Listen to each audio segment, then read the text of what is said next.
उत्तर प्रदेश में LT grade शिक्षक भर्ती का विज्ञापन आ चुका है। एलटी ग्रेड शिक्षक भर्ती क्या होती है, टीजीटी, पीजीटी और प्रवक्ता भर्ती में क्या अंतर होता है, कौन कौन फॉर्म भर सकता है, इससे संबंधित बहुत सारे जो आपके प्रश्न थे उन सभी प्रश्नों का आंसर एलटी ग्रेड शिक्षक भर्ती के डिटेल वीडियो में दिया गया है, जिसका लिंक डिस्क्रिप्शन बॉक्स में है, आप उसको जाके देख सकते हैं। उसमें लगभग 20,000 व्यूज हैं। इस वीडियो लेक्चर में हम लोग एलटी ग्रेड जो शिक्षक भर्ती है उसमें सिर्फ और सिर्फ हिंदी विषय के बारे में बात करेंगे। हिंदी विषय का क्या सब्जेक्ट कॉम्बिनेशन है इस पर चर्चा करेंगे। सामाजिक विज्ञान और गणित विषय का जो सब्जेक्ट कॉम्बिनेशन होता है उसकी अलग से वीडियो बनाई गई है, उसको भी जाकर आप देख सकते हैं। डिस्क्रिप्शन बॉक्स में उसका लिंक दे दिया जाएगा और अन्य विषय जो हैं उनकी भी आपको आज शाम तक वीडियो मिल जाएगी। तो चलिए स्टार्ट करते हैं भैया। एलटी ग्रेड जो आपकी शिक्षक भर्ती है उसमें हिंदी विषय के सब्जेक्ट कॉम्बिनेशन के ऊपर, जैसा कि आपको पता है एलटी ग्रेड का मतलब होता है जो राजकीय विद्यालय है उसमें कक्षा 9 और 10 में पढ़ाने के लिए अध्यापक की भर्ती है। यानी आयोग को क्या चाहिए, आयोग को हिंदी विषय का विषय विशेषज्ञ चाहिए। अब विषय विशेषज्ञ का क्या मतलब होता है अभी इसके बारे में हम लोग बाद में बात करते हैं। पहले क्वालिफिकेशन पे बात करते हैं। तो हिंदी विषय का टीचर बनने के लिए आपको तीन क्वालिफिकेशन होनी चाहिए। पहला कक्षा 12 इंटर में, कक्षा 12 में आपको पता है अगर आप यूपी बोर्ड से पढ़े हैं तो आपके पास 5 विषय होते हैं। उन 5 विषय में आपका एक सब्जेक्ट संस्कृत होना चाहिए।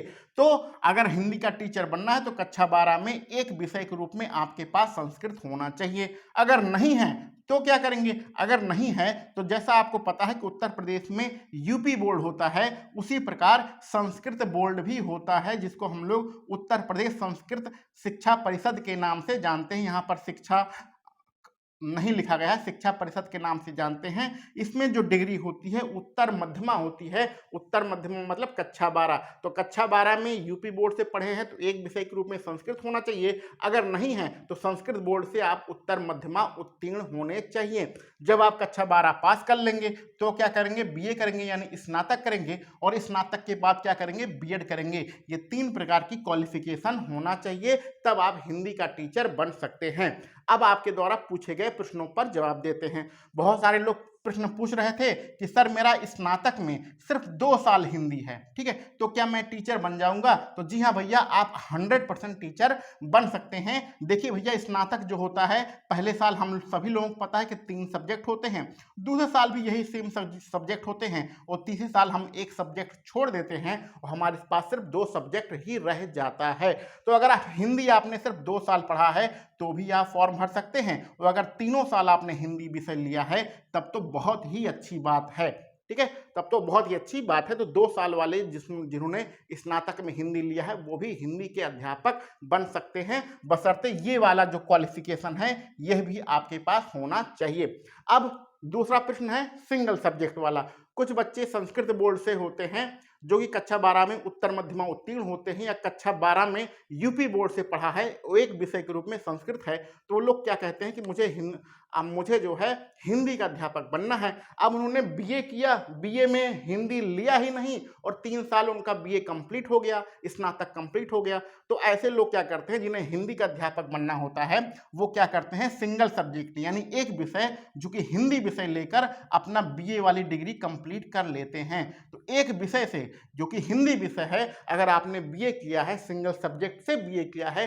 तो भी आप फॉर्म भरने के उत्तीर्ण हैं, फॉर्म आराम से भर सकते हैं। तो ये सिंगल सब्जेक्ट वाला आपको आंसर मिल गया। दूसरा आंसर है, कुछ बच्चे बीए करते हैं यानी कि बीए करने के बाद कक्षा 12 पास करेंगे। अब कक्षा 12 में उनके पास संस्कृत नहीं होती है, कक्षा 12 में उनके पास क्या होती है भैया, संस्कृत नहीं होती है। उन्होंने बीए कर लिया, बीए किससे किया, हिंदी विषय से कर लिया, हिंदी विषय से उनका कंप्लीट हो गया। अब हिंदी विषय चाहे 2 साल है चाहे 3 साल है, इससे कोई फर्क नहीं पड़ने वाला है। फिर उन्होंने बीएड कर लिया, फिर उन्हें पता चला कि हिंदी विषय से अध्यापक बनने के लिए एलटी ग्रेड, यहाँ मैं सिर्फ एलटी ग्रेड की बात कर रहा हूँ, ठीक है, प्रवक्ता भर्ती की बात अभी नहीं हो रही है। तो एलटी ग्रेड में अध्यापक बनने के लिए हिंदी विषय में कक्षा 12 में संस्कृत होनी चाहिए। अब कक्षा 12 में उनकी मार्कशीट में संस्कृत तो है नहीं, संस्कृत उन्होंने कक्षा 12 में पढ़ा ही नहीं, तो वो लोग क्या करते हैं कि भैया सिंगल सब्जेक्ट से, यानी एक विषय लेके, जो यूपी बोर्ड होता है, यूपी बोर्ड से उन्होंने सिंगल सब्जेक्ट से कक्षा 12 का फॉर्म, प्राइवेट फॉर्म आता है, प्राइवेट फॉर्म भर दिया।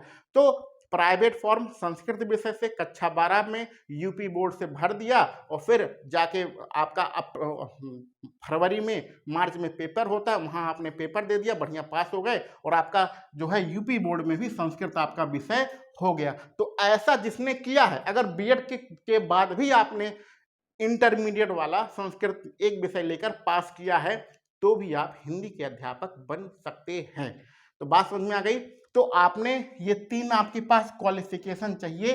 सिंगल सब्जेक्ट लेके आपने चाहे संस्कृत से यूपी बोर्ड पास किया है, चाहे सिंगल सब्जेक्ट लेके स्नातक किया है, तो भी आप फॉर्म भर सकते हैं। यानी कुल मिला के आपके पास ये 3 क्वालिफिकेशन होनी चाहिए। तो सिंगल सब्जेक्ट वाला जो मामला था, वो उम्मीद है आप सभी लोगों के डाउट क्लियर हो गए होंगे। चाहे इंटरमीडिएट संस्कृत विषय से लेकर आपने क्वालिफाई किया हो, और चाहे बीए आपने हिंदी लेके आपने सिंगल सब्जेक्ट से पढ़ा हो, तो आप हिंदी के अध्यापक बन सकते हैं एलटी ग्रेड शिक्षक भर्ती में। और एक बात आप सभी लोगों को सलाह दे दें कि अगर जिसका यूपी बोर्ड, अभी भी जिसका यूपी बोर्ड में संस्कृत विषय नहीं है, तो वो अभी भी यूपी बोर्ड का फॉर्म भरा जा रहा है, जाके फॉर्म भर दे। इस वाली भर्ती में तो आप क्वालिफाई नहीं कर पाएंगे, लेकिन अगली भर्ती 1-2 साल बाद जब अगली भर्ती आए, तो उसमें आप क्वालिफाई कर सकते हैं, उसमें आप फॉर्म भर सकते हैं। तो यूपी बोर्ड का जिसका ये वाला कॉम्बिनेशन नहीं बन रहा है और हिंदी विषय का अध्यापक बनना चाहता है, तो उसके पास अभी भी मौका है, वो फॉर्म भर दे। इस वाली भर्ती में फॉर्म नहीं भर पाओगे क्योंकि अपेयरिंग नहीं लिया जाता है, लेकिन जब कभी भविष्य में अगली भर्ती आएगी तो कम से कम फॉर्म भरने लायक तो रह जाओगे। तो ये पूरा आपका हिंदी विषय का सब्जेक्ट कॉम्बिनेशन था। उम्मीद है सारे डाउट आपके इसी एक वीडियो से कंप्लीट हो गए होंगे। अब हमने पहले क्या कहा था, आपका एक शब्द हमने कहा था विषय विशेषज्ञ, उसका भी मतलब समझ लेते हैं।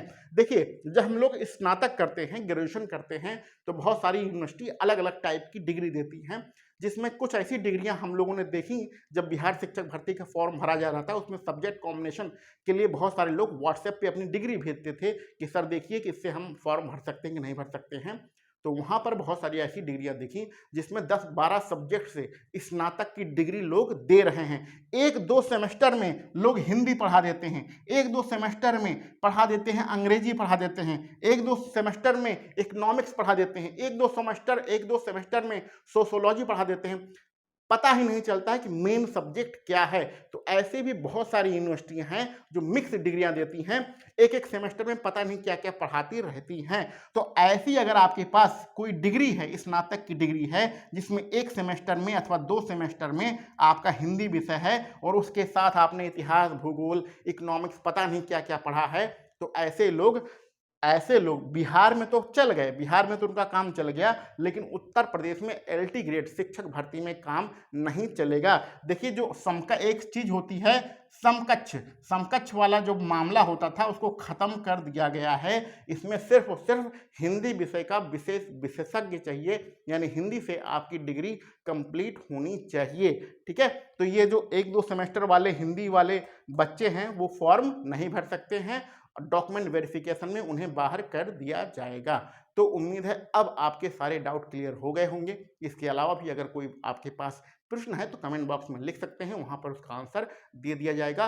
अन्य विषय के सब्जेक्ट कॉम्बिनेशन की वीडियो आज शाम को आपको मिल जाएगी। चलिए मिलते हैं अगले वीडियो लेक्चर में। आप सभी लोगों को वीडियो देखने के लिए बहुत बहुत धन्यवाद।